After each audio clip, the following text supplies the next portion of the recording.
Okay, this video follows up really on the previous video where we looked at the letters of the Greek alphabet, how to write them, how to read them, and what they sounded like a little bit. And Duff, obviously, I hope you've been reading Duff as well. And this really just finishes off a few things, a few bits and pieces that Duff talks about. And I just want to pick up a couple of his notes first of all. There's a note on page 12, right down near the bottom, note number 1, which talks about the fact that there are 7 vowels. And this is because the Greek distinguishes between short vowels and long vowels.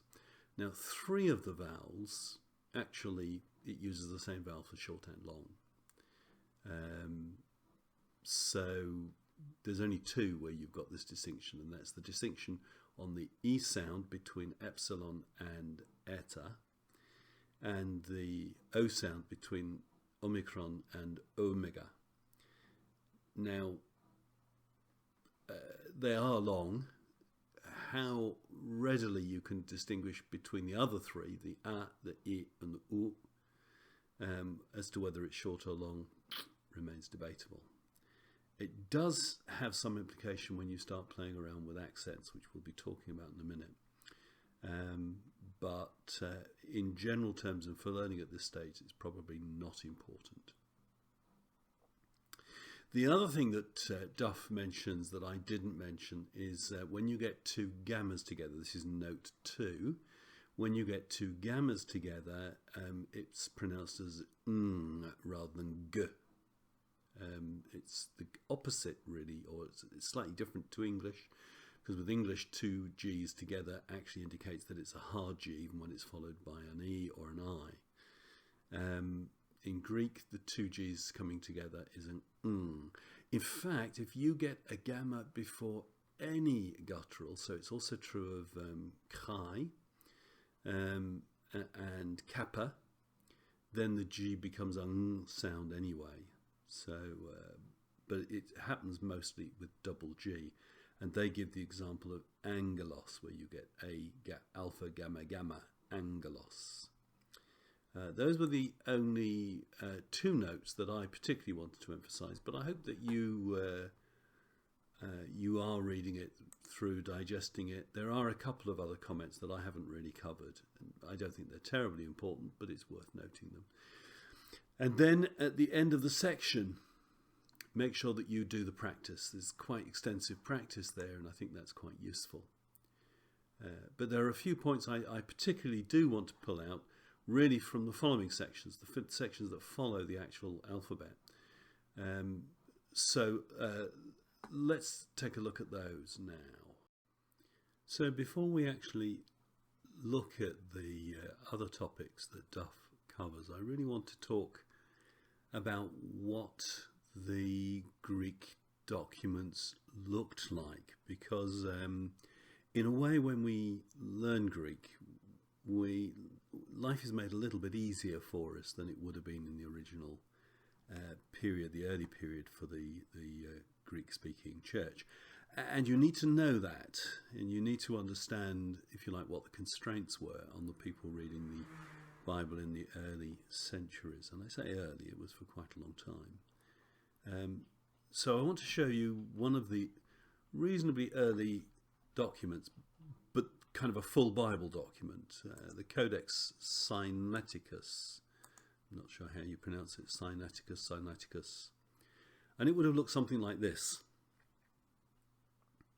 And that's quite daunting, really quite daunting. In fact, I've got a better photo that's a sort of close-up of that. So let's have a look at it. That's just a little bit of the one that we've just seen. Now, that is actually, I think it's about 4th century, maybe 5th century. But all the documents, from the very earliest that we've got up until really around the 12th century, were written like this. There were some earlier, and I'll come on to that in a minute. But in fact, the Greek that we have, the Greek that you will learn, would look something like that. So you can see that it's much easier to read. What you will be taught, thankfully, is much easier to read than the original would have been. But it also means it's been sanitized a little bit, and you need to be aware of that when you're thinking about the New Testament, reading the New Testament. That this explains has quite a lot some of the variations, some of the difficulties that people had in understanding, and indeed in interpreting and creating our theology. So we need to understand that the original documents were all uppercase. That's the most important thing. And take any document that you can think of, a letter that a friend has written you, or some book you're reading, and write it all in uppercase with no spaces, and you'll see just how difficult it is to read. So it was quite uncomfortable reading those early documents, but that's the reality. And there was no punctuation either. In fact, if you look at this, you do get one or two little dots and things around, but essentially no punctuation. No, all uppercase, all unctuals, no spaces, no punctuation. All written by hand, of course, so you actually had variations. This is particularly well written. Some will not have been written as well as this as well. So, you've got all these constraints, all these difficulties. All tied up really, because for us it's printed. And in fact, no accents or breathings. We're going to come on and talk about those. But again, there are other little tools that helped people to understand the Greek original a little more. So in Duff, in the sections that follow the basic vocabulary, he is actually going to talk to us about these different elements, what's important about them, what we need to know,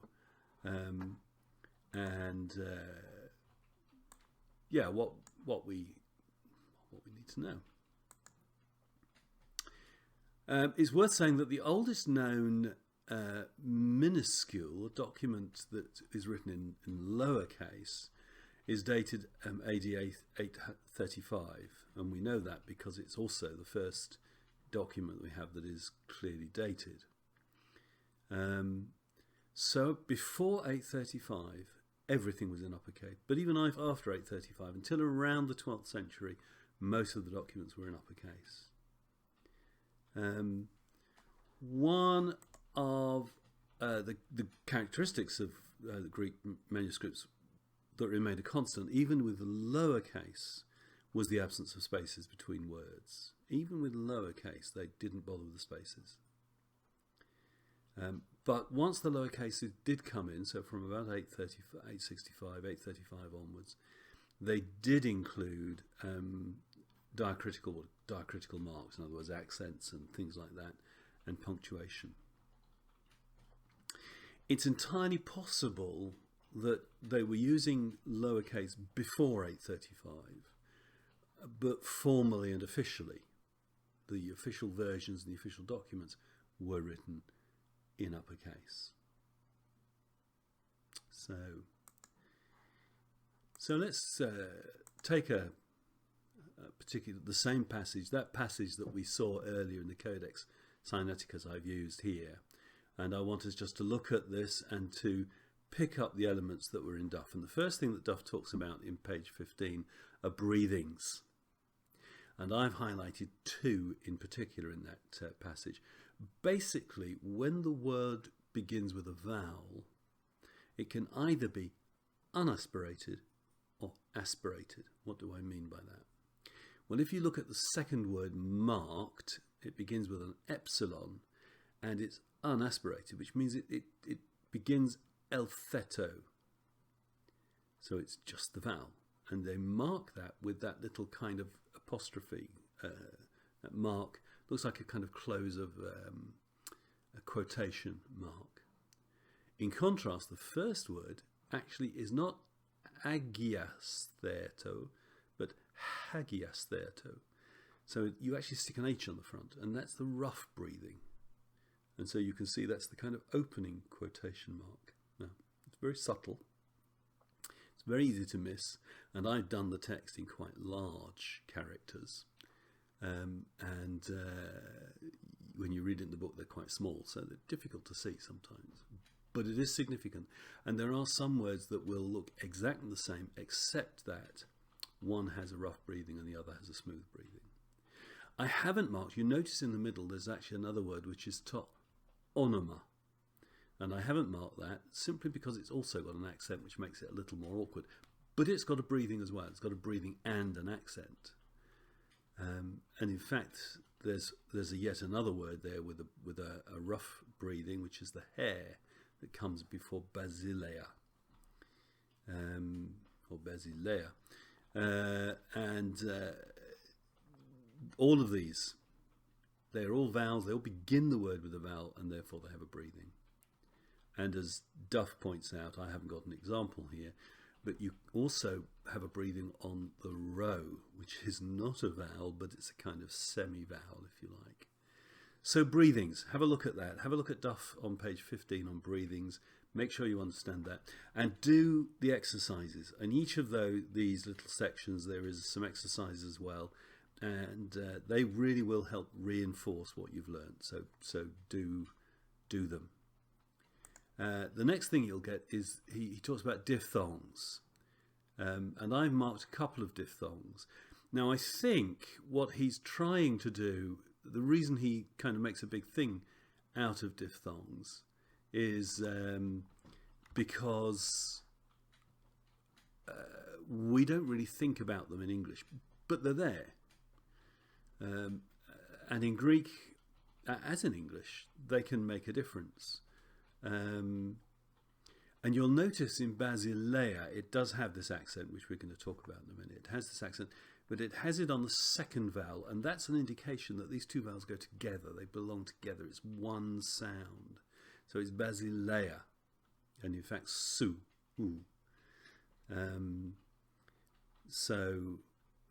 You get this diphthong. It's a. It's where one vowel slides into another. You think about an English word like through. We try to catch it by OU and then the GH. Ooh, it's a diphthong. Again, vowels slide into one another. In fact, a lot of vowel sounds in English are diphthongs, even where they're written by a single vowel. In Greek, you can kind of separate between them. In a way, it's not important. You'll get used to just pronouncing the words as they are. You'll learn the words as they are. But you will kind of pick this up fairly regularly. You'll sort of start seeing these, and they belong together. They're fairly common. There's this common group of diphthongs, which Duff lists.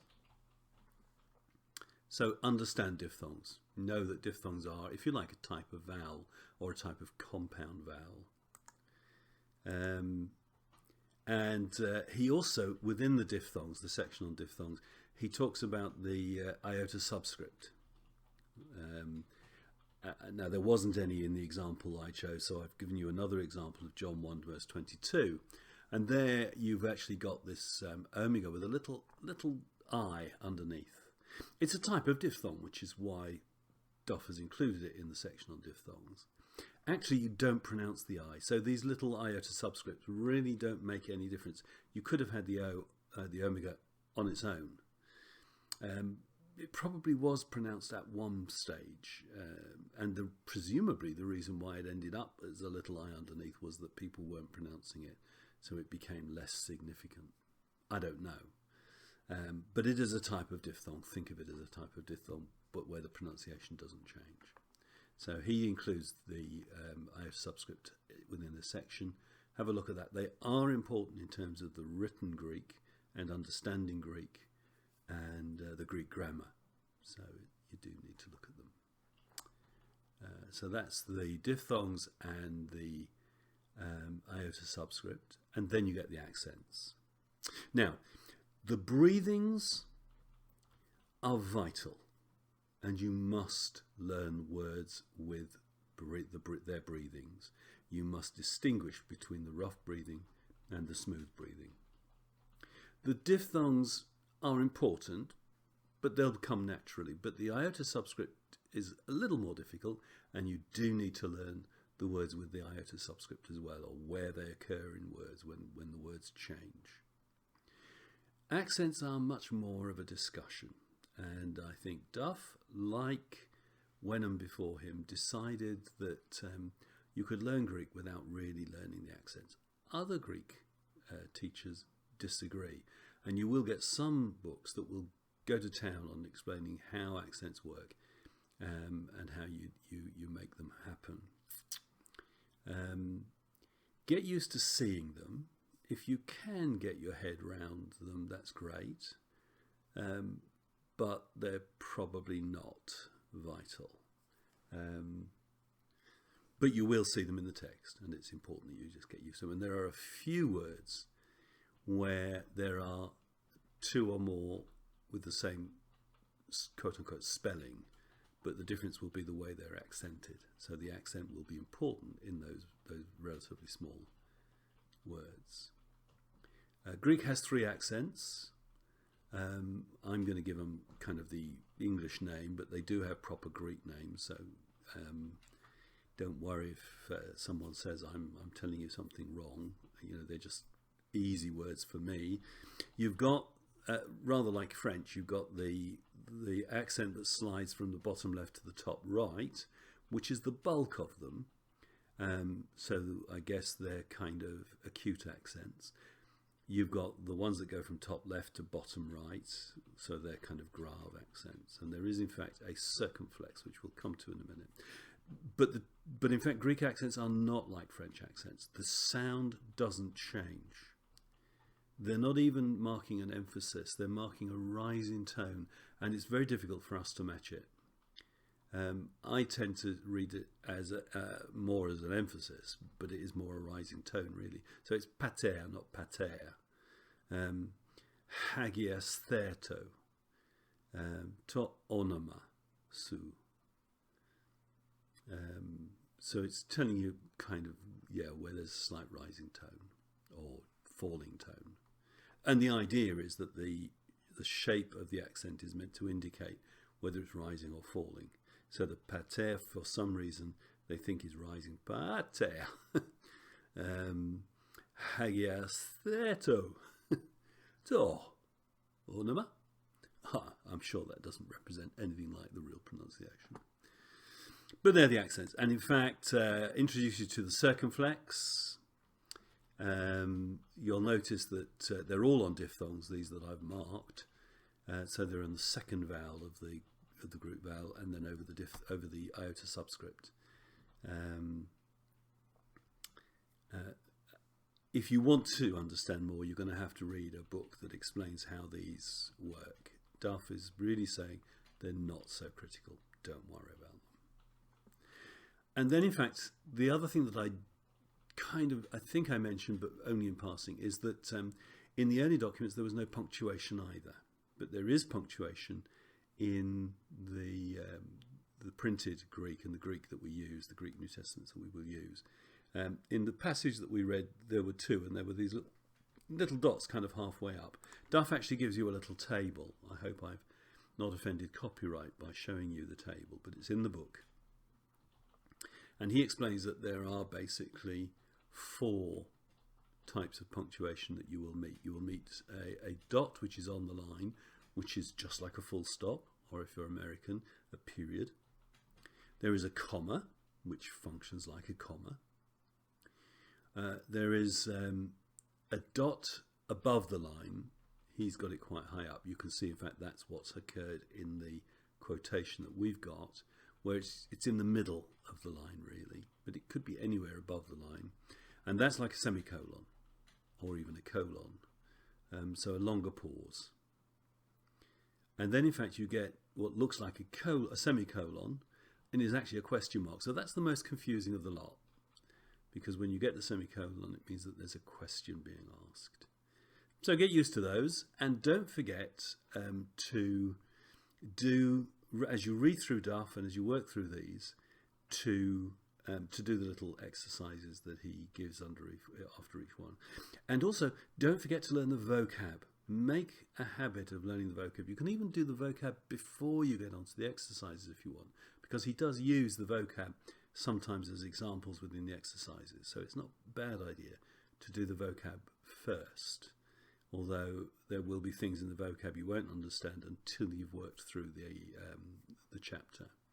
But certainly by the time you go on to the next chapter, try and make sure that you've had a good stab at learning that vocab. So there you have it. We're ready to go. And I hope you enjoy reading Duff.